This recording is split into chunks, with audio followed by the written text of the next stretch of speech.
चैतन्य स्वभावी भगवान आत्मा अनादि अनंत शुद्ध चैतन्य मात्र है। ज्ञान मात्र है।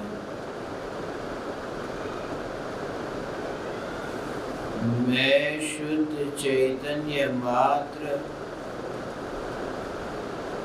ज्ञान मात्र, भगवान आत्मा हूँ। प्रति समय यह जागृति बनी रहे। इस जागृति का नाम धर्म है।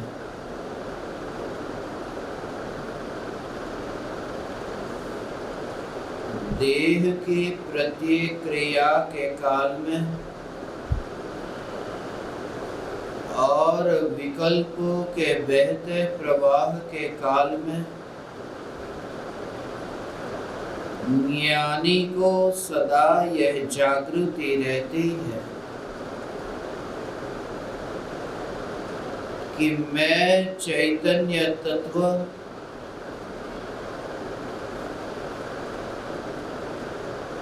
देह की किसी भी क्रिया में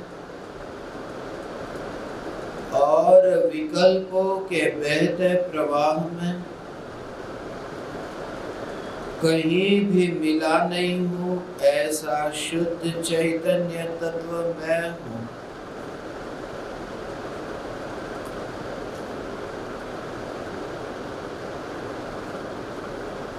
देह और देह की किसी भी क्रिया में मैं मिला नहीं हूँ। विकल्प की तरंगों में, विकल्पों के बहते प्रवाह में मैं मिला नहीं हूँ,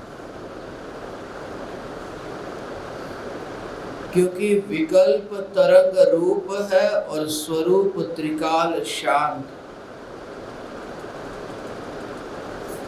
विकल्पों में तारतम्यता है और स्वरूप ध्रुव।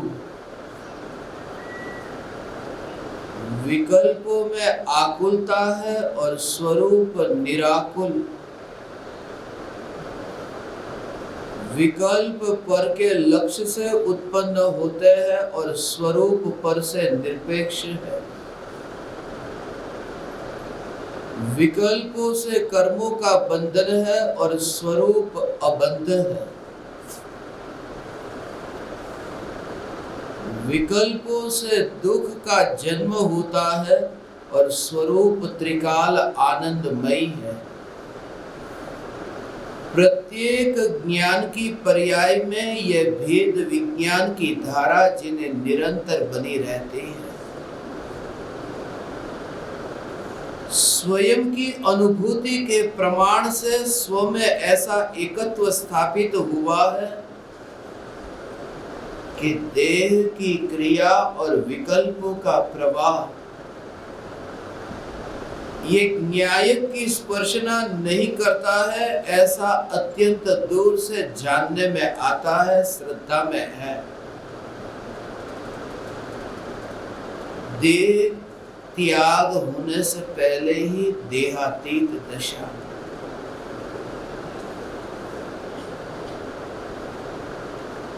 इस देह से विदा होने से पहले ही यहाँ संयोगों के बीच में रहकर के भी ऐसी दशा का प्रकट होना जैसे यहाँ संयोगों में कभी आया ही नहीं था। निर्विकल्प ध्यान की जो अनुभूति ऐसी ही है कि जब आत्मा में अंतर्मुख होकर के डुबकी लगती है, कुछ पता ही नहीं जग में क्या हो रहा है। इसलिए वो यात्रा बिल्कुल नई यात्रा है, मगर पुरानी यात्रा की ओर आगे बढ़ना होता है। जैसे जैसे आत्मज्ञान के बाद में वितराग परिणति प्रकट होती है कि शरीर तो आगे की ओर जाता है और परिणति ऐसे निर्मल होती है कि भूतकाल की ओर जाता है। जैसे 30 वर्ष का युवान है और वैराग्य आया, वितराग परिणति ऐसी प्रकट हुई।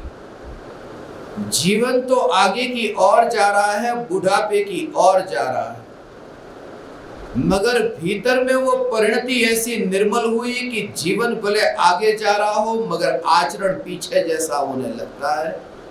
बालक था तब नग्न था, जीवन आगे की ओर जा रहा है मगर नग्नता यहाँ पर्याय में प्रकट होती है।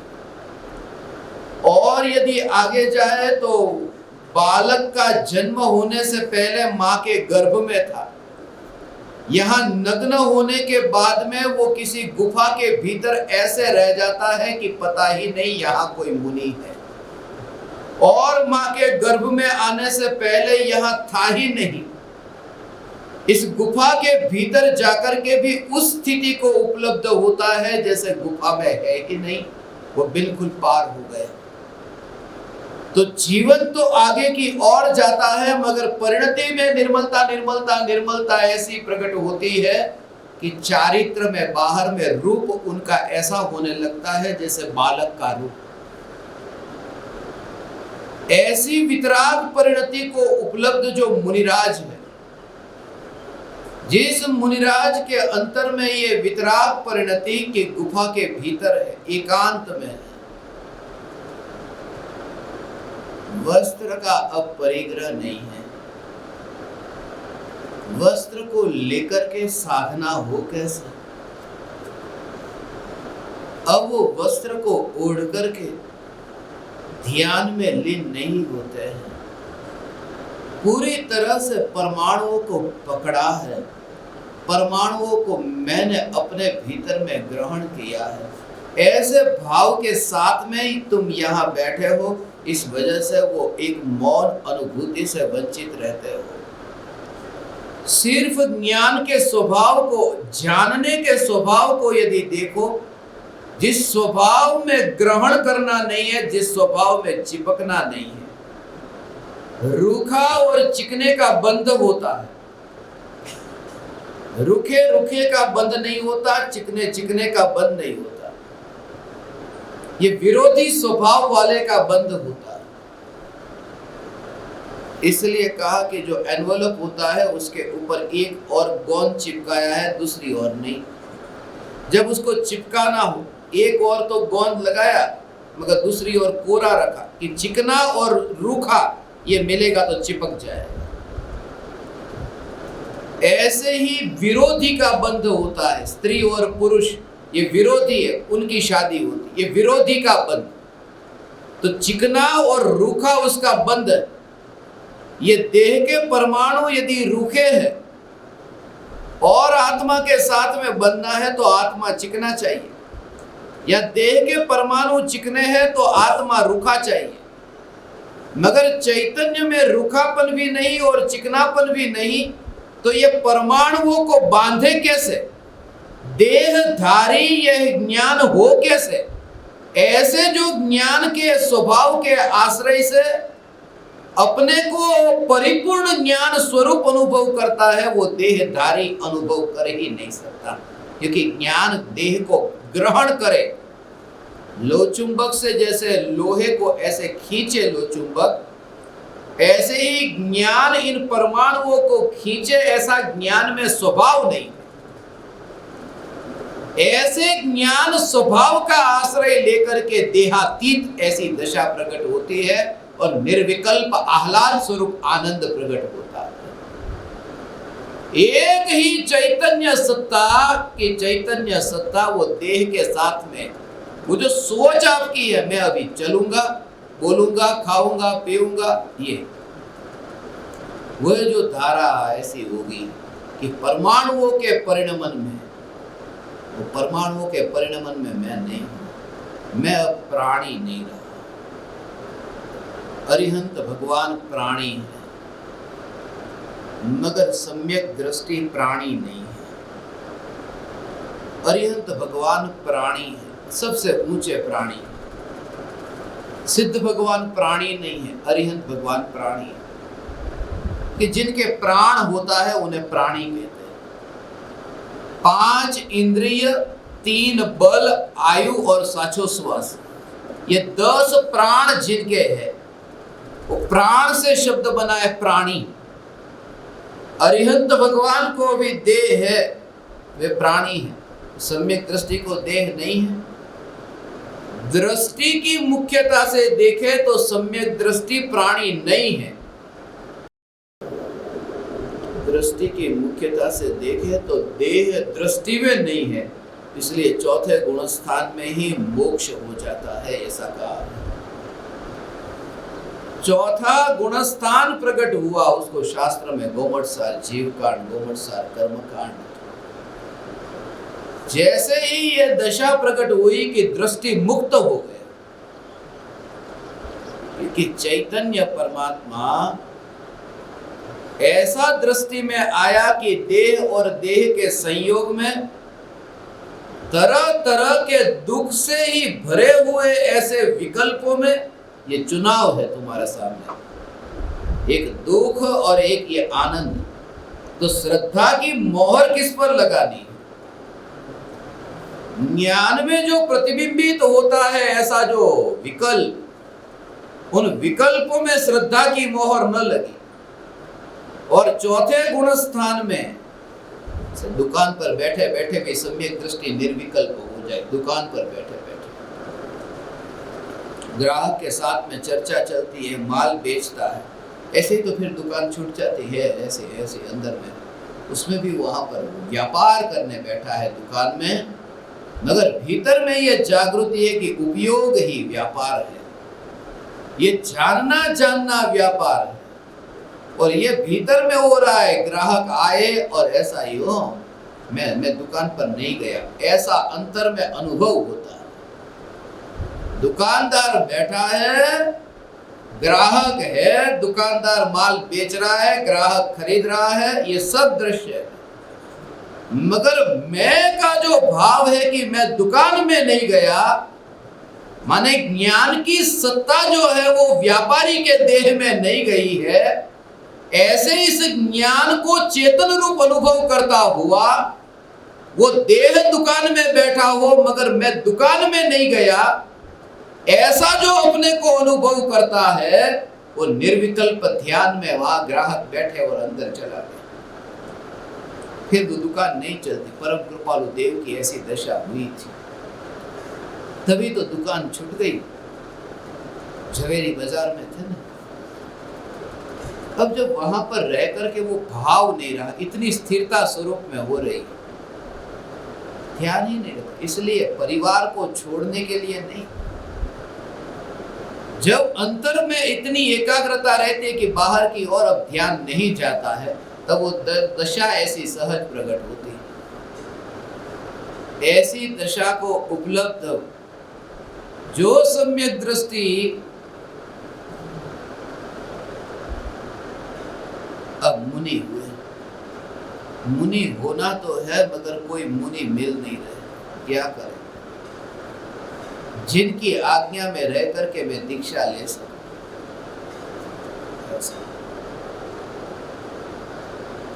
बीच में ऐसा काल आ जाता, बीच में कोई ज्ञानी न भी हो, ऐसा हो सकता है। ये जरूरी नहीं है हमेशा के लिए भावलिंगी मुनि यहाँ पर रहेंगे ही रहेंगे। जैसे अभी वर्तमान का काल है और उसमें जो त्रिकाली ध्रुव न्यायक देव का आश्रय लेने वाला जीव भावलिंगी मुनि गुफा में बैठा है। जिस गुफा में वो भावलिंगी मुनि वहां पर गुफा में बैठा है। आदिनाथ भगवान और अजितनाथ भगवान के बीच में इतना लंबा काल था कि जब कोई मुनि नहीं थे, चौथा काल था। जरूरी नहीं है कि चौथा काल हो तो बीच में हमेशा के लिए कोई ना कोई मुनि होने ही चाहिए, नॉन स्टॉप। जैसे 18,500 बरस का काल है तो एक समय भी ऐसा नहीं होगा यहाँ मुनि नहीं होगा, ऐसा नहीं हो सकता है। मगर इतना है कि निषेध नहीं कर सकते कि मुनि नहीं होते। और इतना पक्का है कि 18,500 बरस के वो अंत में, पंचम काल के अंत में एक साधु, एक आर्यिका, एक श्रावक और श्राविका होंगे, ऐसे होंगे, ये निश्चित है। मगर बीच में कोई न भी हो, ये भी हो सकता है। इसलिए अभी यहां ढूंढने पर भी नहीं मिले। ये मार्ग परतंत्रता का नहीं है कि बीच में कोई नहीं हुए। अब बीच में गैप हो गया ना, मैं ये कह रहा हूं, ये गैप वाले को, ये बीच में गैप हो गया, उसके बाद में अब ये जो नया कोई मुनि होगा वो किसके हाथ के नीचे होगा?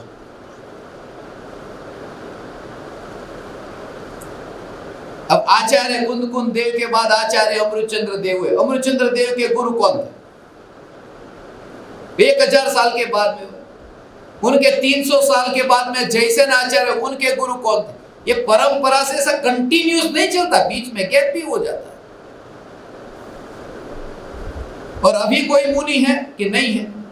अभी कोई मुनि नहीं है ना।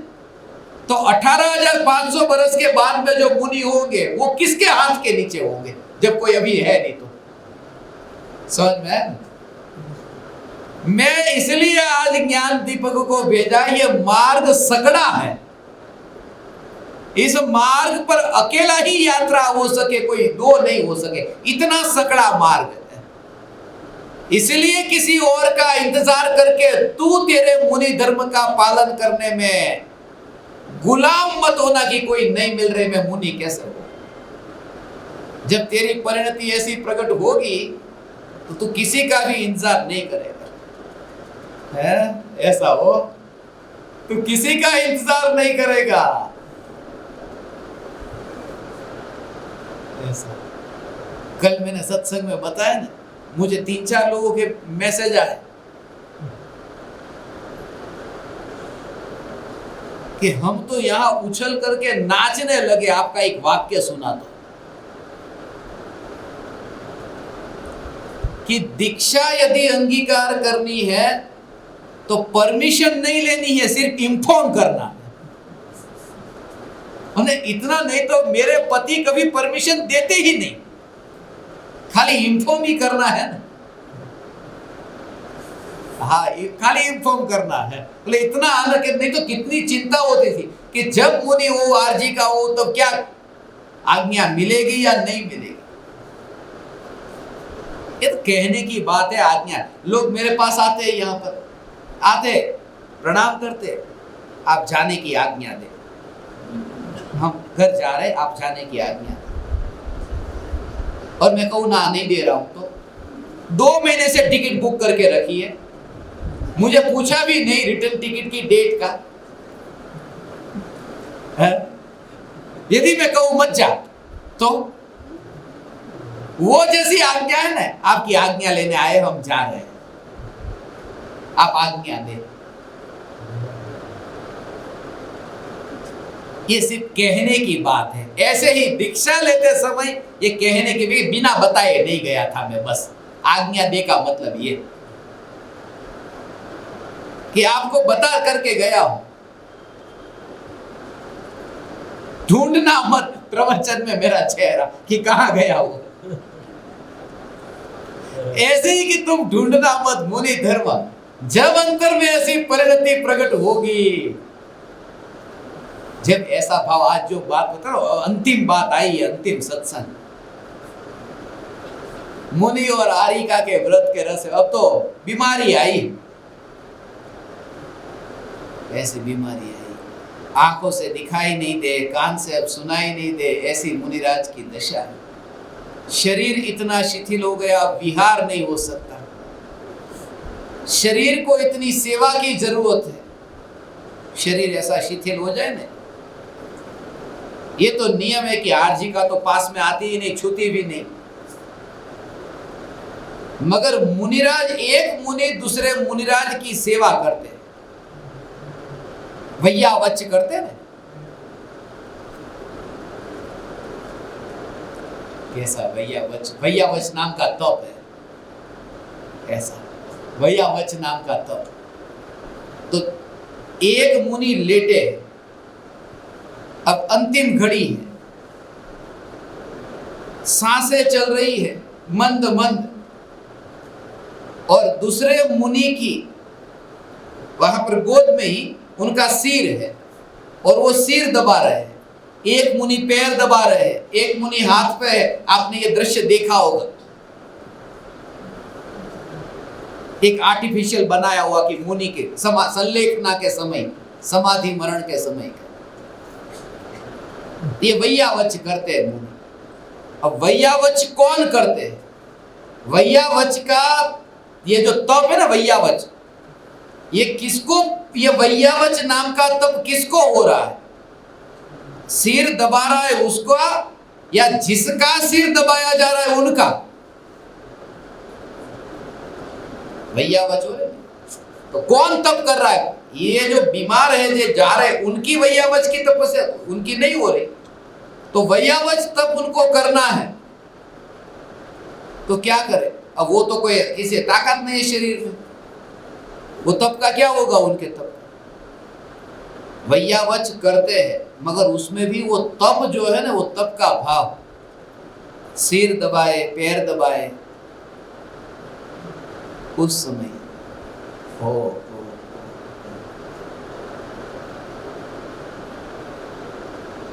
अज्ञानी को ऐसा भाव आता है। अज्ञानी जब सेवा करता है कि परिवार में कोई मर रहा है, सेवा कर रहे कि उनको कष्ट न पहुंचे, तड़पते तड़पते न मरे, ये भाव से, या फिर अपना व्यवहार निभाते हुए कि भाई मैं बाप बेटा हूं तो बाप की सेवा करूं, बाप वो बेटा मर रहा है तो उसकी सेवा करो।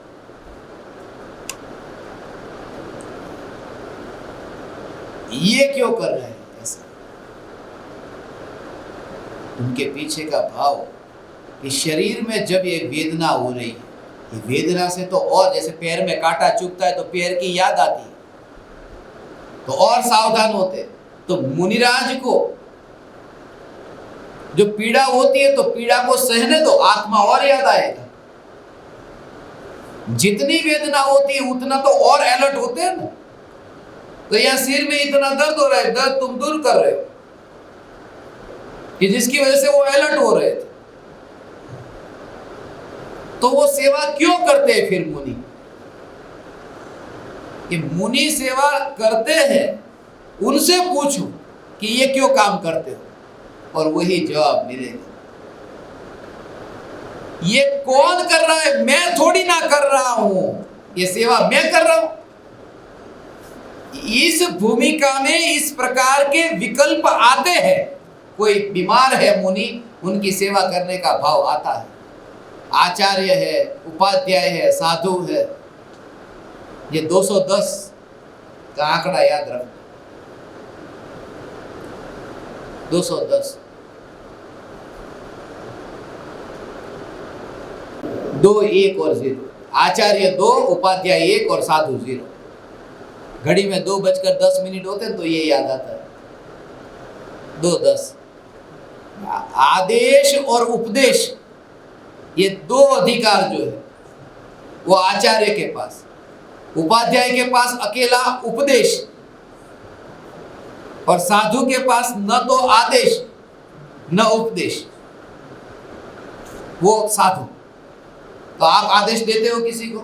नहीं। आप उपदेश देते हो किसी को? नहीं। तो आप साधु हो गए कि आदेश और उपदेश नहीं देते, मगर आचार्य के आदेश और उपदेश को और उपाध्याय के उपदेश को जो अंगीकार करते हैं और उस मार्ग पर चलते हैं, वो साधु। ऐसे ये तीनों मुनि का, साधु का है, तो तीनों साधु है। नमोकार मंत्र में तीनों अलग अलग लिए,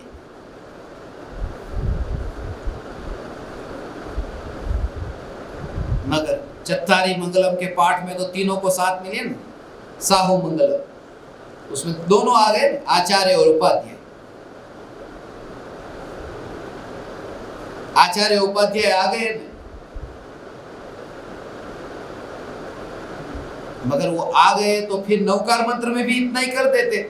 नमो ओरियंताण, नमो सिद्धाण, नमो लोयसो सावणम। ये नमो आयर्याम वो जड़ अलग से लिखने की जरूरत क्या थी? और चत्तारी मंगलम में लिखा कि खाली बस साहुण, साधु। ये साधु का पद जो है, वो साधु का पद मोक्ष में जाने के लिए अनिवार्य है। आचार्य और उपाध्याय का पद अनिवार्य नहीं है, इसलिए मांगलिक में आचार्य उपाध्याय का नाम नहीं लिया। चत्तारी मंगलम, अरहंता मंगलम, सिद्धा मंगलम, साहु मंगलम, ये 3 पद जो है 5 में से, वो मोक्ष के लिए ये अनिवार्य पद है। और आचार्य और उपाध्याय का पद अनिवार्य नहीं है। और जो पद अनिवार्य नहीं है, ज्यादा दौड़ उस पद के लिए है कि कब मैं आचार्य हो, कब।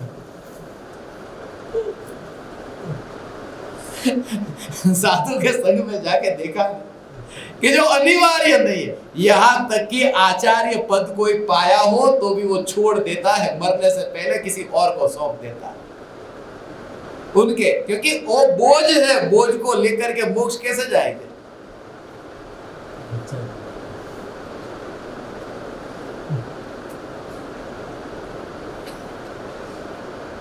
अंतिम घड़ी में वो जो वैयावच्च होती है,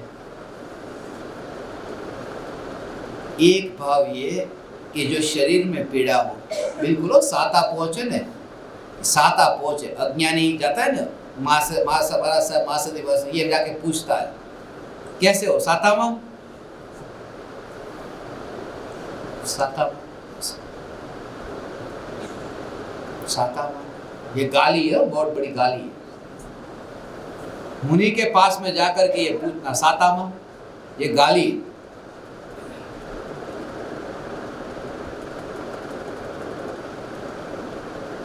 जेल में हो ना, जेल में हो ना, आपको कोई कहे जेल में हो ना, साता वेदनीय कर्म और असाता वेदनीय कर्म, ये कर्म के भेद है। और जाके कहना कर्म में न, कर्म के बंधन में न। क्या घुसेड़ दिया साता।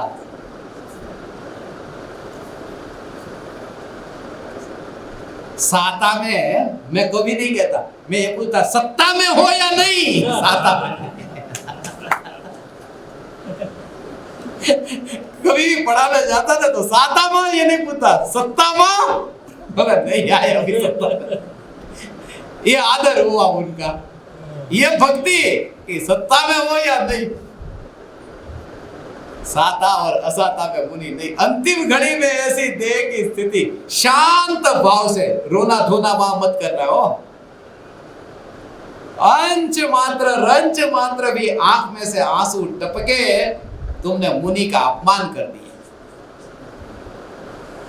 मत रोना, मत रोना तुम, ऐसा हो वह शांत भाव से, ऐसा हो। अंतिम घड़ी में ज्ञानी और मुनि के संग में बैठ करके उनके वियोग में तुम उनके लिए मत रोना। बहुत यदि रोने का मन हो तो अपने लिए रोना कि आपके पास में रहकर मैं प्यासा क्यों रह गया। उनके लिए मत रोना, क्योंकि उन्होंने तो अपना सब कर लिया। ऐसा और अभी भी मौका है, अभी गए नहीं है। ये मौका है, इसलिए अभी ऐसा अपूर्व रस करेंगे। अभी ऐसा ही सत्संग, मेरी तो ये भावना है, ऐसा ही सत्संग यहाँ पर जो विरले ऐसे दीवाने हो ना। आज मैं आपको बता दूं, यहाँ जो गुफा में अपन जाएंगे सब जगह, ऐसा सुपात्र जीव कोई होगा ना, घर छोड़ने को तैयार हो ना, आ जाना। दीक्षा नहीं, इधर आ जाना, साधना में आ जाना।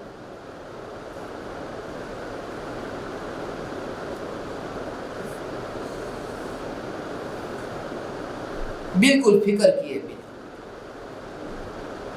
मगर भूखा रहना पड़ेगा, फल वगैरह खा के जीना पड़ेगा, धूप में सोना पड़ेगा, बैठना पड़ेगा, कांटे कंकड़ में सोना पड़ेगा।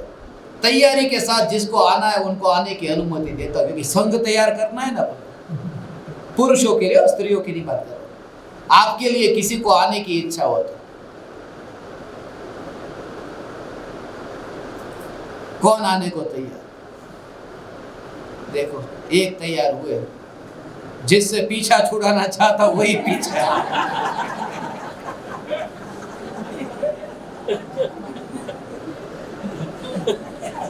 नहीं तो उमराला क्या तकलीफ थी, उमराला छोड़ के आने की जरूरत क्या थी, उनको ही तो छोड़ के आना था। वो बोले बापू जी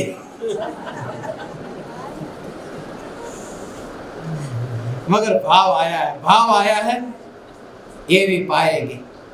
भाव आया है ना, आज कोई पूर्व के ऐसे ऋणानुबंध होते हैं ना, कितना पीछा छुड़ाना जाओ छूटता ही नहीं। ऐसा होता है, ऐसा ये मगर छोड़ करके ऐसा साहस चाहिए ना,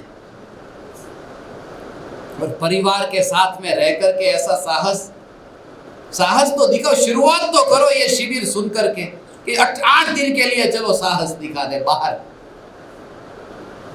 8 देखो ये तैयार, 8 दिन 10 दिन तुम बाहर निकलो, वो काजल की काल कोठरी से अब निकलो, जो मैं कितने सत्संग से कहता हूं। कुछ पाओगे, कुछ नया खोज पाओगे। अच्छा हुआ कोलंबस था ना, जिसने अमेरिका की खोज की, उसने अमेरिका की खोज क्यों की पता है? एक ही कारण से,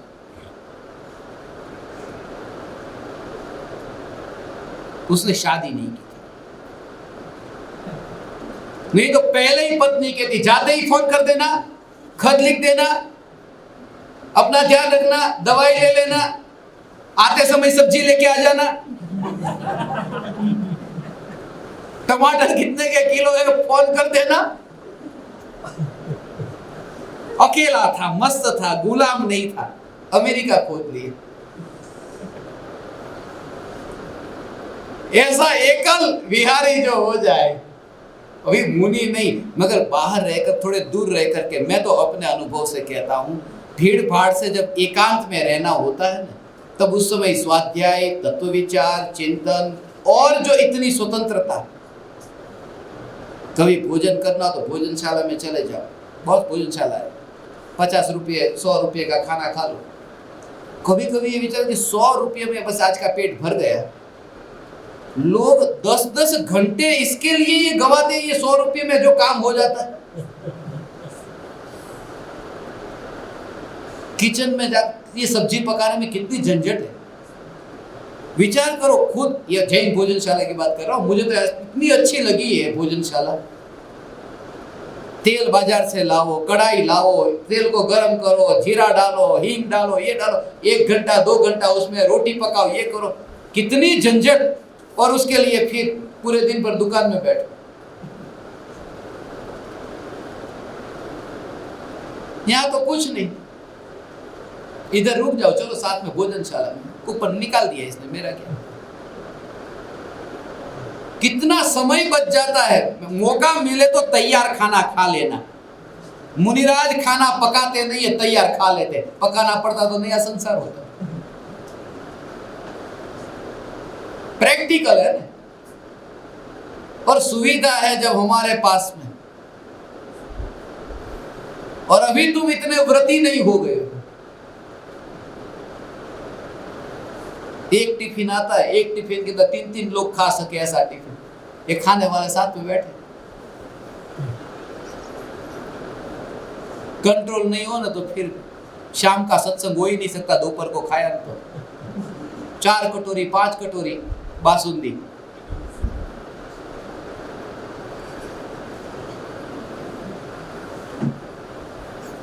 दिखता है। जितना हो सके अपना समय व्यर्थ में न बीते। मुनिराज अंतिम घड़ी में वो सिमटते अपने उपयोग। अंतिम घड़ी में किसी को ये कह के नहीं जाता तू ये करना वो करना। चौथे गुणस्थान के ऊपर जैसे ही पहुंचे, पूज्य गुरुदेव श्री कांजी स्वामी जैसे, वे ऐसे परमात्मा, ऐसे भगवान, अंतिम घड़ी में देह में इतनी वेदना होती, जलता था शरीर, देह में वेदना थी मगर आत्मा में दुख नहीं।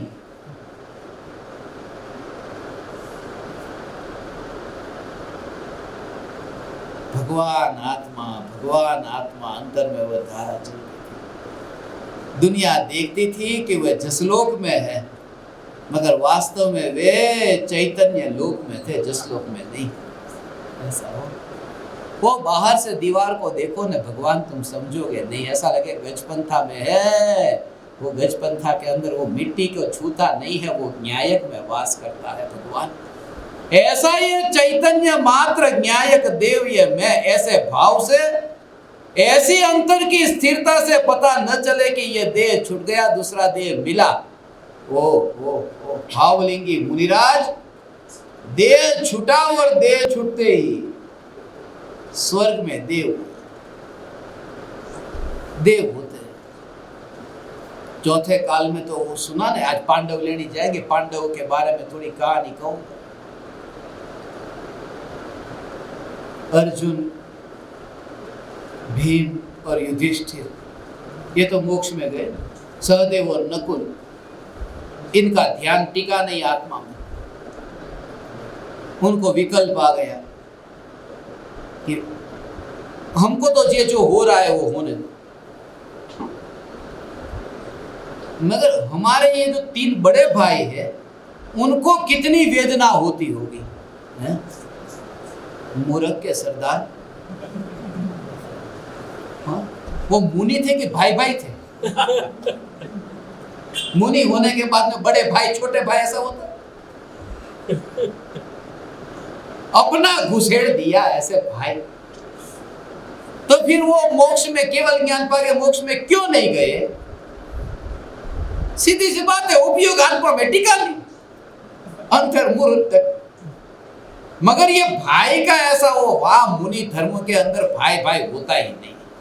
यदि ये मेरा भाई कभी था, ऐसा विकल्प आए तो उसका प्रतिक्रमण करना पड़ता।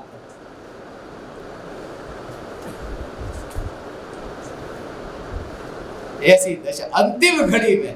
और स्वर्ग के देव, कभी कभी ऐसा लगता है स्वर्ग के देव गति ऊंची या मनुष्य गति? मनुष्य सिर के मनुष्य गति से, या मनुष्य भाव से मोक्ष है। तो मुनि जैसे मुनि वो देव क्यों होते हैं? वो मनुष्य ही क्यों नहीं होते फिर अगले भाव में? ये सब रहस्य। नारकी जैसा नारकी मर करके कभी नारकी हो ही नहीं सकता, ये नियम। नरक गति में से नरक गति कभी नहीं मिलती। और इतनी लड़ाई, इतना मारना काटना, पर नरक से नरक में नहीं जाएगा।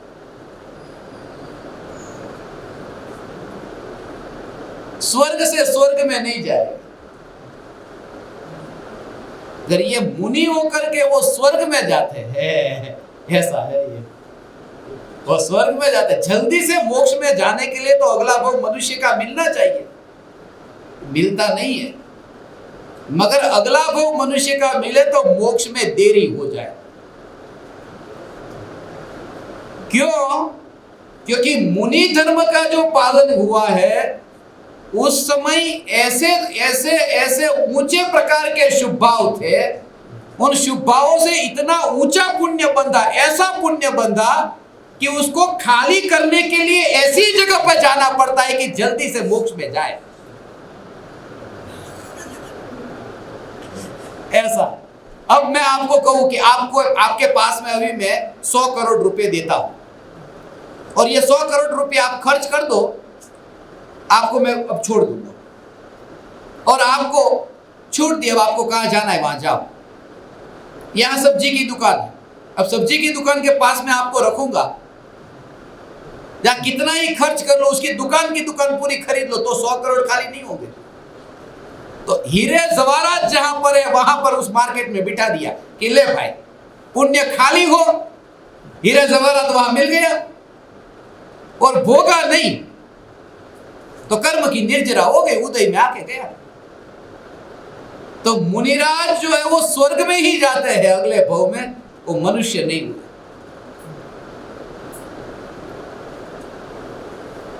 कहां जाना है अभी? स्वर्ग में जाना बेटर है मनुष्य में? तू मत कहना स्वर्ग में, क्योंकि थोड़ा बहुत है वो भी चला जाएगा। वो तो मुनिराज की बात है। मुनिराज की बात है, इसलिए कहते हैं गुरुदेव भी पूर्व भव में मनुष्य थे, वहां से फिर मर करके यहाँ मनुष्य हुए। ये गृहस्थ थे ना, वहां मुनि थोड़ी थे, गृहस्थ हुए ना ऐसे। अंतिम घड़ी में देह जब छूटे, ये मुनिराज स्वर्ग में जाए, सर्वार सिद्धि के देव, तो तीनों में से दो मुनिराज सहदेव और नकुल सर्वार सिद्धि के देव हुए, अगले भव में मोक्ष पक्का। ये नियम होता है, सर्वार सिद्धि के देव अगले भव में मोक्ष में जाते हैं। 33 सागरोपम वर्ष का आयुष्य है और ऐसा नियम होता है, जितने सागरोपम वर्ष का आयुष्य है उतने 1000 वर्ष में एक बार भूख लगती है। भूख लगती है मतलब विकल्प आता है, वो भी नीचे, वहां तो वो भी नहीं है।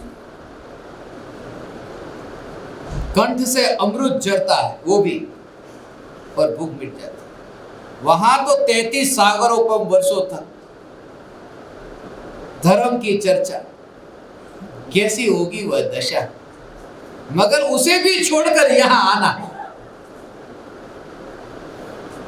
ये मनुष्य भव जो मिला है, एक चर्चा दूसरी बार रिपीट नहीं होती। सर्वार सिद्धि के देव में धर्म की जो चर्चा चलती है, जैसे हम सुबह से लेकर शाम तक बैठे, ये 2 सत्संग हुए, मगर चर्चा में रिपीटेशन आया कि नहीं? मैं शुरुआत में जो मंगलाचरण करता हूं, चैतन्य स्वभावी भगवान, रिपीट हुआ कि नहीं? वहां तो 33 सागरों वर्षों तक रिपीट नहीं होगा। नया नया नया नया नया, और तो भी पूरी बात नहीं हो पाती। अब मैं आपको कहूं कि अरे अधूरा रह गया, उसमें कौन सी बड़ी बात है?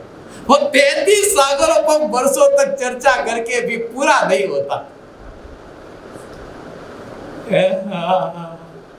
ऐसी चैतन्य चैतन्य चैतन्य, ऐसी चैतन्य परमात्मा की ऐसी महिमा कि जिसको वाणी में कितना भी कहो, ऐसे ढोल नगारे बजाओ। ढोल नगारे माने ये ऊपर के ओठ और नीचे के ओठ टकराए, ये ढोल नगारे जैसे लगते हैं।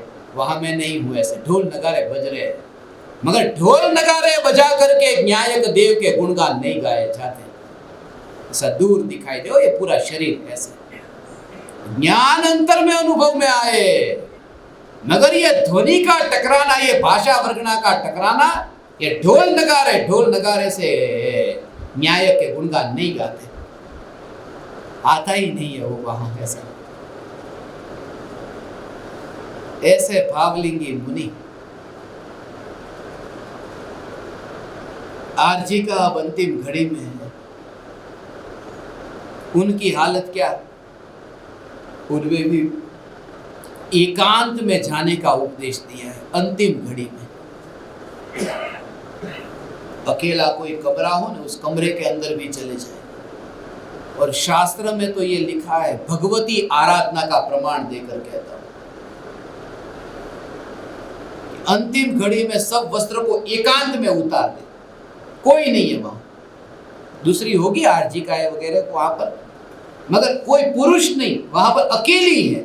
उतने वस्त्र को भी उतार करके वो एकांत में बैठ जाती है अंतिम घड़ी। एक एक रंच मात्र उतना भी भाव अब न रहे कि ये साड़ी भी अभी है, एक साड़ी है,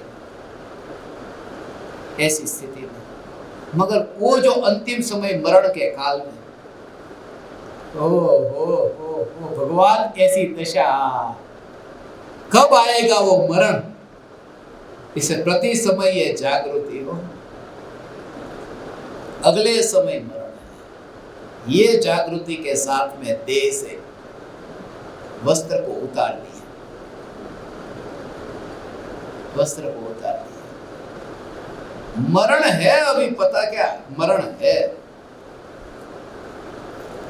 वस्त्र को पहन करके मरना मत। ऐसा स्त्री हो या पुरुष हो, गृहस्थ हो या मुनि हो, गृहस्थ हो तो भी क्या हुआ? वस्त्र को पहन करके मरना मत।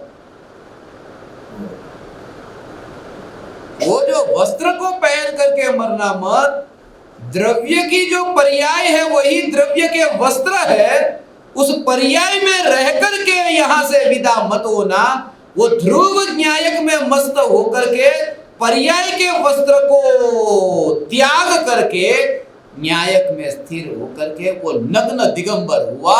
न्यायक देव अर्थात दिगंबर, बिना पर्याय का, पर्याय माने अंबर,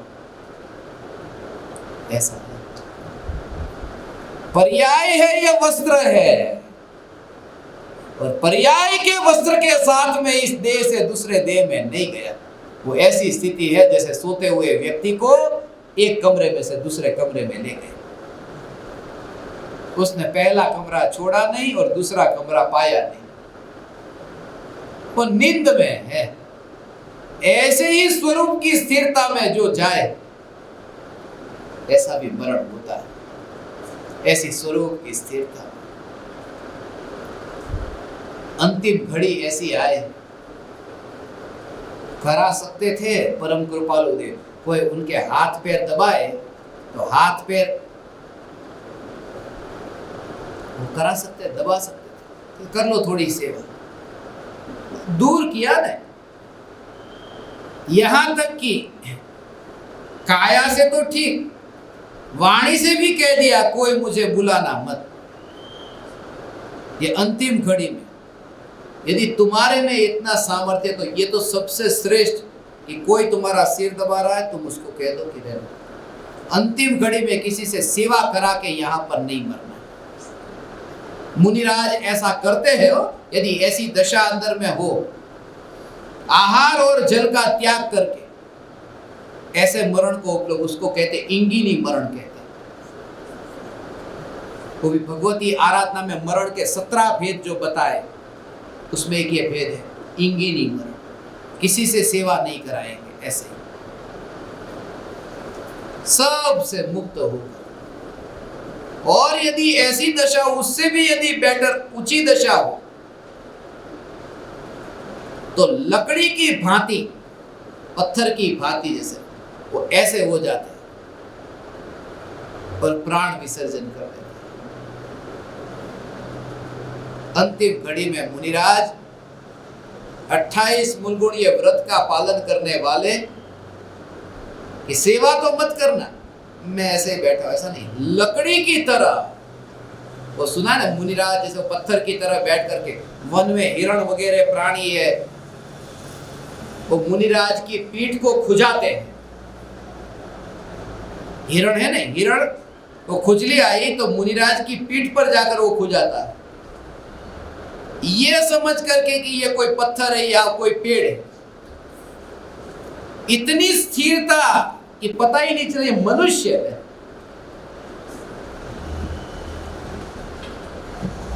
ऐसी स्थिति में जो देह को छोड़ दे,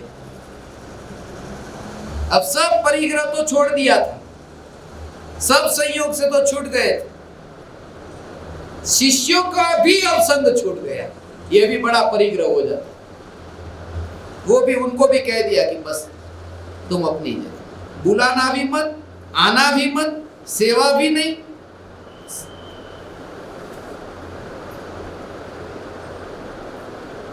ऐसा मरण होता है, उससे ऊंचा मरण है, इंगिनी मरण से ऊंचा मरण, उसको पायोपगमन मरण कहते हैं।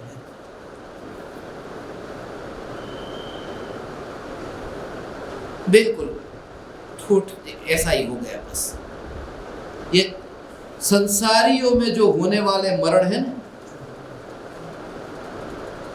उन मरणों में ये सबसे ऊंचा मरण है, ये पायोपगमन मरण, जिनका अगले भव में जन्म होता है। और सबसे श्रेष्ठ मरण है, वो आपने सुना होगा ना, पंडित मरण। पंडित माने ये वाले पंडित नहीं, पंडित शास्त्री। पंडित शब्द बहुत ऊंचा शब्द था ये तो।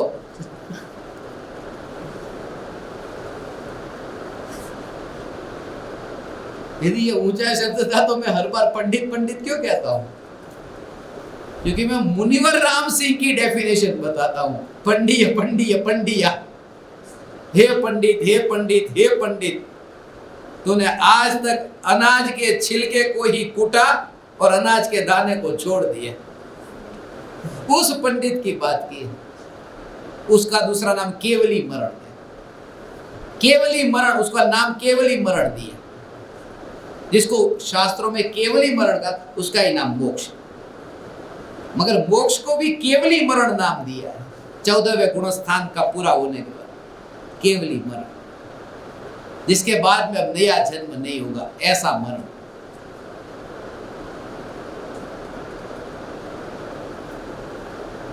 अपनी अपनी शक्ति अनुसार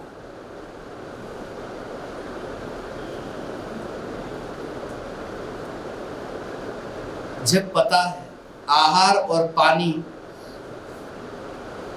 मुनिराज जब त्याग कर देते हैं, समाधि मरण करते हैं कि उसमें आहार पानी सब छोड़ दिया, संलेख ना ले, वो संलेख ना लेने का भाव पहले से नहीं होता। उसमें एक खास कंडीशन है। जब शरीर ऐसी स्थिति में आ गया और परिणति ऐसी निर्मल हुई है, तब वो आहार पानी का त्याग कर दिया। नहीं तो सब ठीक है ना, कि बस अब ये देह छोड़ देना है बस।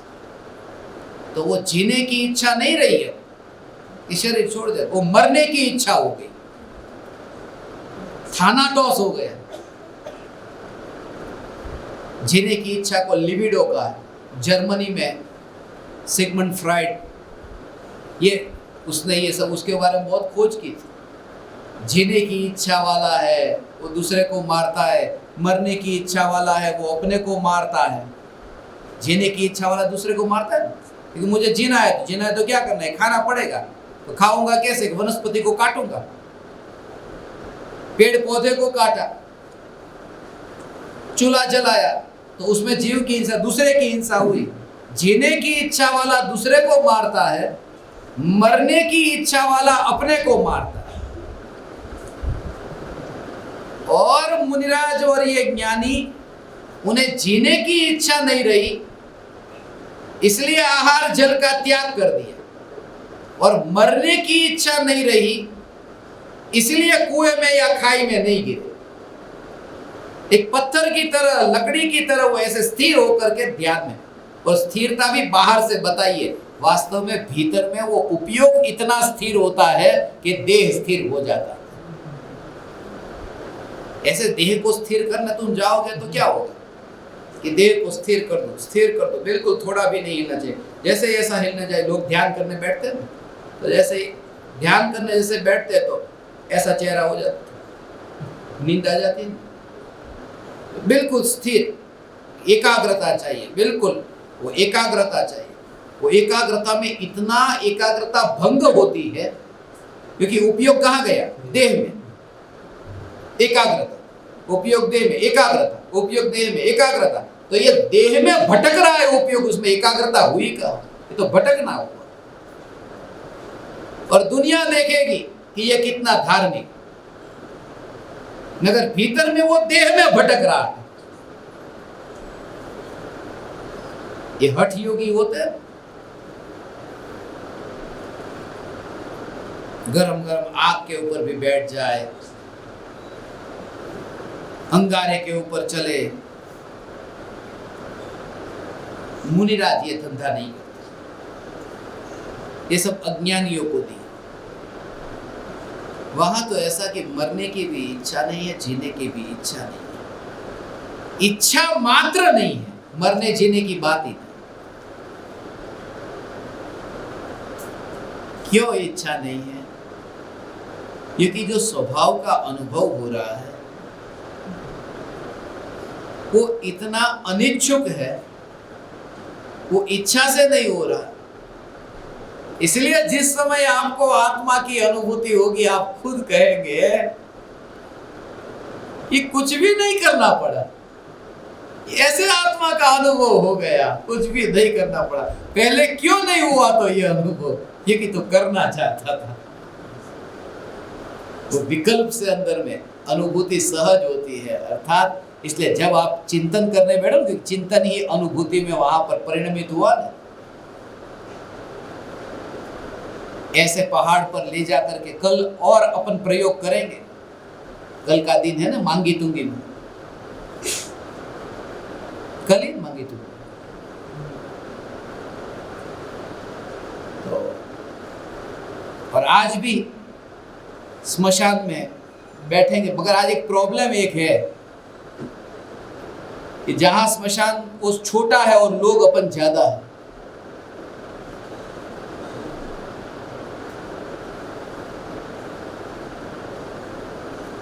चीता स्मशान में तो जगह है, चीता की बात कर रहा हूं। चीता बहुत कम है और लोग बहुत ज्यादा है। पिछली बार मैंने कहा था कौन बैठने को तैयार है कोई। हाँ, वो तो आधा पागल भी ये कर सकता है। बैठने में कोई धर्म नहीं है। देखो मैं बैठ के दिखाता हूं, उसमें धर्म नहीं।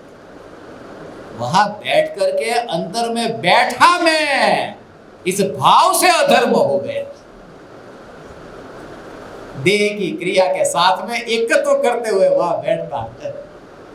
वो तो ऐसे देखता है वहां देह बैठा हो तो तेरे जैसे बहुत आए और गए, ऐसे भाव से। मैं बैठा ऐसा नहीं, तेरे जैसे बहुत आए और गए, तेरे जैसे बहुत आए और गए। समझ में आया इसका भाव? क्या भाव इसका? तेरे जैसे बहुत आए और गए माने शरीर ये आया और गया, ऐसा नहीं है, ऐसा नहीं है, ऐसा है।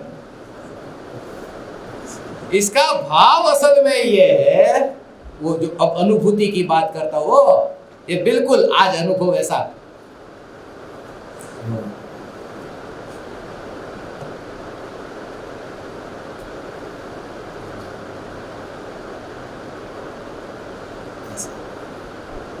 तेरे जैसे मैंने पढ़ा है, बहुत सूक्ष्म बात बता रहा हूँ, बहुत सूक्ष्म बात है। ऐसे में यदि ये चिंतन चले तो वह एक समय में निर्विकल्प अनुभूति में ऐसा परिणमित होता है। ऐसा है ना, मटका है और मटका नीचे गिरा, तो मटका नीचे गिरते जैसे ठिकरा हो गया, ठिकरा हुआ, और उस समय मटके की अवस्था गई, ठिकरे की अवस्था हो गई, नष्ट हो गया। कौन? मटका, मिट्टी नहीं। मटका फूट गया, मिट्टी नहीं फूटी। तो वो जो मटका फूट गया वो अवस्था बदल गई। अवस्था गई ना, वो तो अभी वो मटके की अवस्था नहीं रही। तो ये जो अवस्था अभी आई, ऐसी अवस्था पूर्व में वो मटके की थी, अभी ठिकरे की अवस्था ऐसी मटके की थी, उससे पहले पिंड की अवस्था थी, ऐसी अवस्थाएं थी। ऐसी अवस्था रूप परिणमन जब होता है तो उस पर्याय में यह देखना है कि ऐसी पर्याय रूप परिणमन इस द्रव्य का अनंत बार हुआ, इस टाइप की पर्याय का, इस टाइप की पर्याय का। हाँ, कि इस पर्याय रूप परिणमन, ओ मिट्टी ये कहती है कि हे मटका, तू वर्तमान में जो मटके की अवस्था में है, तेरे जैसे पहले आए, अर्थात तेरे जैसी वो पिंड की अवस्था आई थी, वो पिंड की अवस्था मर गई, मगर मैं मिट्टी में बच करके रही। अब ये मटके की अवस्था तैयार हुई, ये भी जाएगी, तेरे जैसे आए और गए, मगर ठिकरे की अवस्था होगी तब भी मैं टिक करके रहूंगी।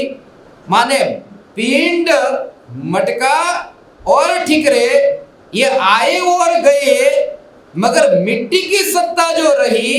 ऐसे ही सम्यक दृष्टि ज्ञानी स्मशान में चिता पर बैठता हुआ, वो देह के परमाणु को ज्ञान में जानता हुआ, ज्ञान की अवस्था में जो ये देह को जानने रूप ज्ञान का परिणमन हुआ, उस परिणमन में परिणमन को कहकर कि ऐसा परिणमन ज्ञान का अनंत बार हुआ, मगर ज्ञान की सत्ता टिक करके रही है। ये सत्ता मात्र ज्ञान, ये मैं हूं, वो पर्याय से तेरे जैसी पर्याय अनंत परिणमित हो गई।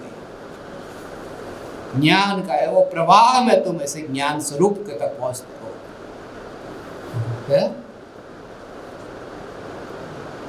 ऐसा है भगवान।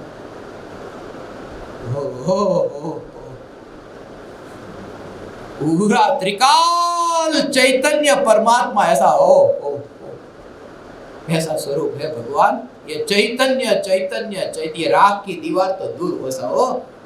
उस समय मैं आपको बताऊंगा, वो चिता पे लेट करके वो 48 हॉल जो बताए वो आपको,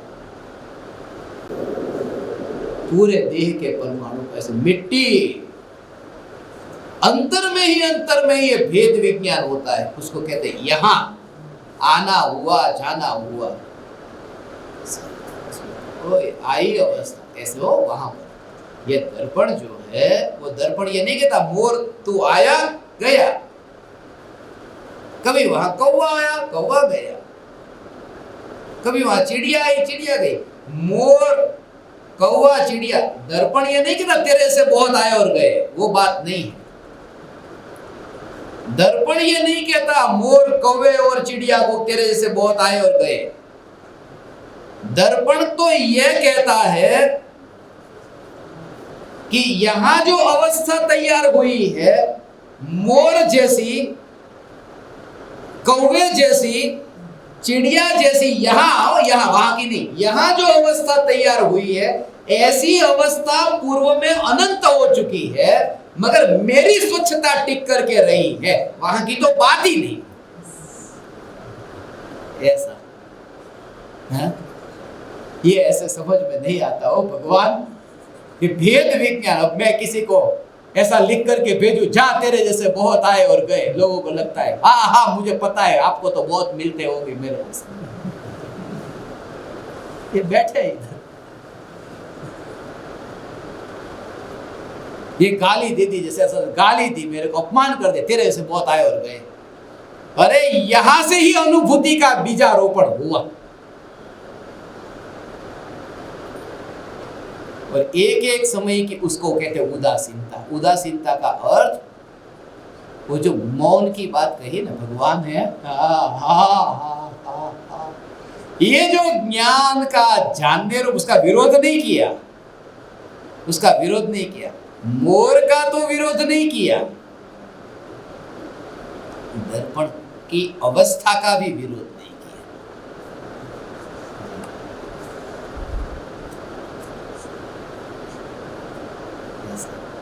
उस समय वो विकल्प ही नहीं, वो विकल्प ही नहीं,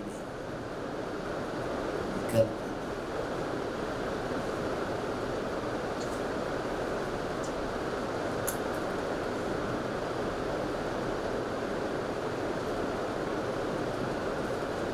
अवस्था है ना, वो अवस्था, अवस्था में अवस्था नहीं, उसकी दृष्टि कैसी है। माँ है 80 साल की और बेटा हो गया 40 साल का, 50 साल का, जो अब वो 50 साल का बेटा है। अब माँ के सामने जब वो बेटा आया तो 50 साल है या 51 साल है, 52 साल है, वो 52 साल 51 साल की जो उसकी अवस्था है ना, वो बेटा सामने आते ही वो अवस्था है या नहीं, वो 50 साल का है या नहीं है। मगर 50 साल का बेटा वो आनंद नहीं है। बेटा अवस्था होने पर भी, और ऐसी 49 48 ऐसी कितनी अवस्था आई और गई, और वर्तमान में जो अवस्था है वो भी जाएगी, मगर उस अवस्था को न देख करके बेटा, उसके आनंद का कारण बेटा, बेटा है ना।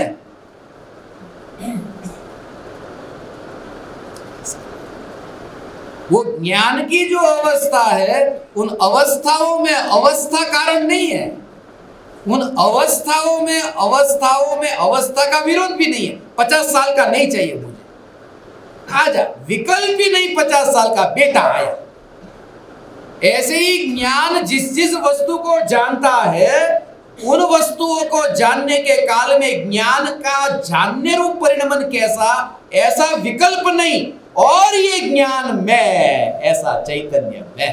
ये सत्ता की बात हुई। सत्ता में इसको बोलते हैं, ये विनय हुआ, इसको विनय कहते हैं, ये भक्ति हुई है?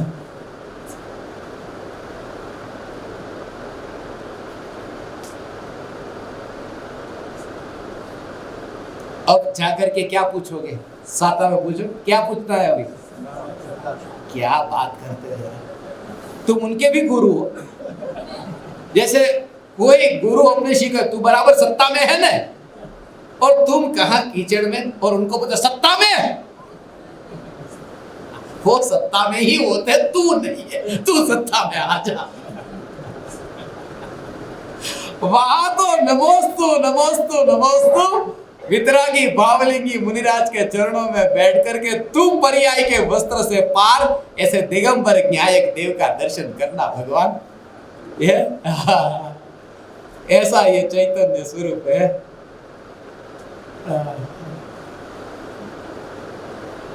मुनि और आरजी का कुछ कहा नहीं,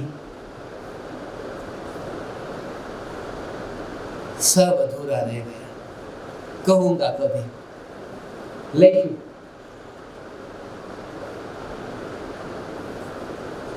जाने की घड़ी आई।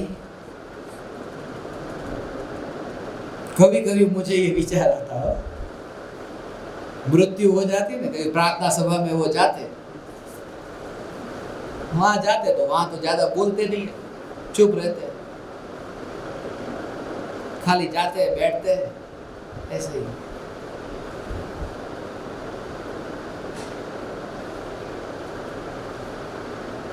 ज्ञान दीपक जब पता नहीं था गांव वाले लोग, तो किसी ने पूछा कि किसकी प्रार्थना सभा रखी, सब व्हाइट एंड व्हाइट में आए थे, उनको पता नहीं था यूनिफॉर्म है अपना तो व्हाइट एंड व्हाइट का, तो सफेद कपड़े पहन करके गए,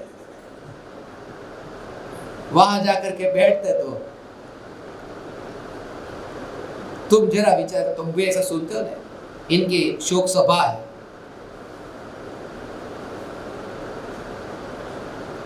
शोक सभा में शोक कितना होता है आप खुद देखना, दुकान पे जाने की जल्दी होती है। अब शोक सभा 2 मिनट का मौन पालन करेंगे, 2 मिनट,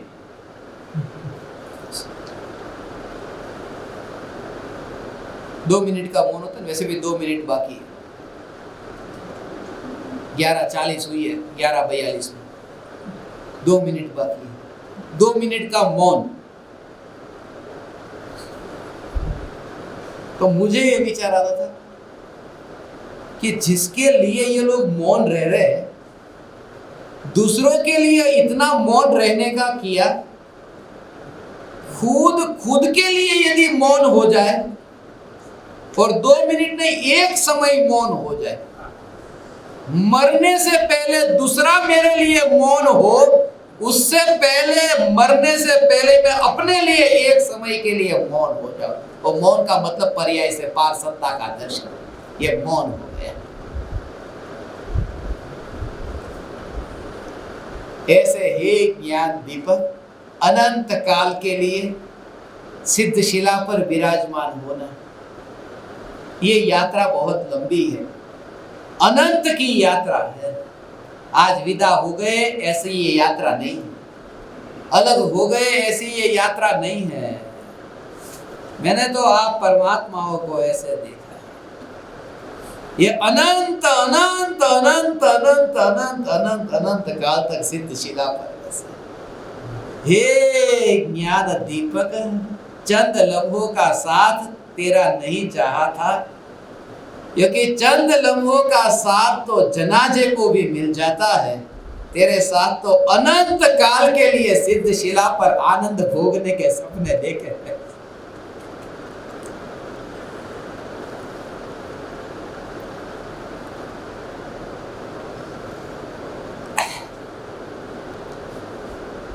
ऐसा है चैतन्य, तुम इसको सुनना, स्वाध्याय करना, चिंतन निरंतर, यही चिंतन, छोड़ना मत। अनुभूति से पहले देह न छूटे, सम्यक दर्शन के बिना देह मत छोड़ना। इस शिविर में मैंने पूरा राज बताया आपको, मुनि आरजी का पूरा अंदर का गहरा जो निचोड़ था ना पहले दिन से, कि अंदर में कैसे, और आज ये चरम सीमा आ गई। अंतिम घड़ी की है कि बस तेरे जैसे बहुत आए और गए, माने पर्याय से इतना तुम गौण कर दो, ऐसा वो नफरत मत करना, मटके से नफरत करना ही मत। नफरत की माने तुमने अभी द्रव्य की रुचि नहीं ली है, वरना तुम्हारे पास में नफरत के लिए स्पेस मिला ना। मेरे पास तो नफरत करने के लिए समय कहाँ है अभी, ऐसा नफरत करने के लिए समय कहाँ है अभी। पर्याय के प्रति द्वेष करने के लिए समय नहीं है, मटके से द्वेष करने का ओ ऐसे ही एक एक समय के जानने जानने जानने में समय ये नहीं है। वो एक एक समय के जानने जानने में वो द्वेष करने का समय नहीं है।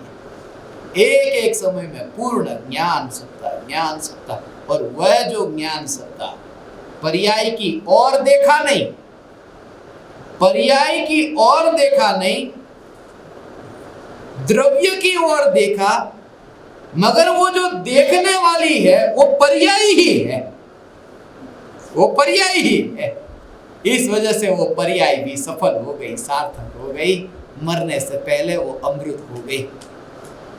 ऐसा चैतन्य परमात्मा भगवान आप ज्ञान दीपकों को निरंतर अनुभव में आता रहे, आ ही रहा है, ये जागृति बनी रहे।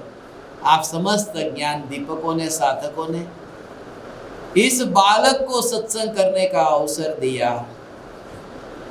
मेरा इतना समय सत्संग में रहा, मैं ऋणी हूँ आप परमात्माओं का, और अनंत काल के लिए सिद्ध शिला पर बैठने की भावना से आप समस्त ज्ञान दीपकों को मेरे हृदय के अंतःकरण से प्रणाम करता हूँ। मेरे प्रणाम स्वीकार।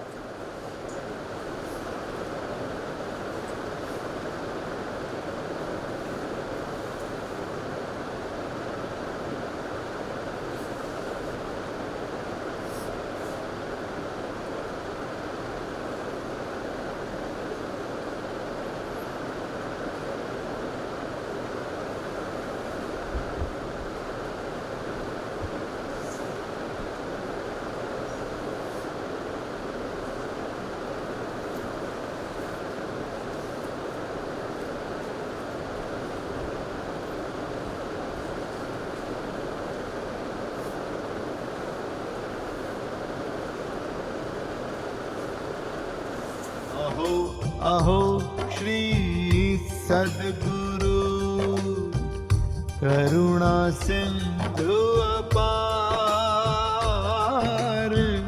इस पामर पर प्रभु किया अहो अहो उपकार, अहो अहो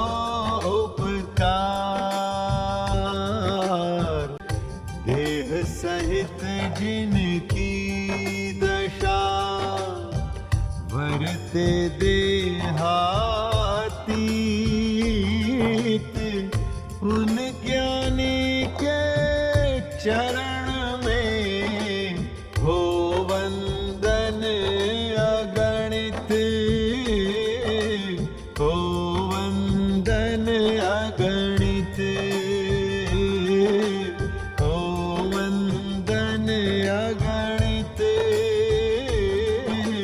हो वंदन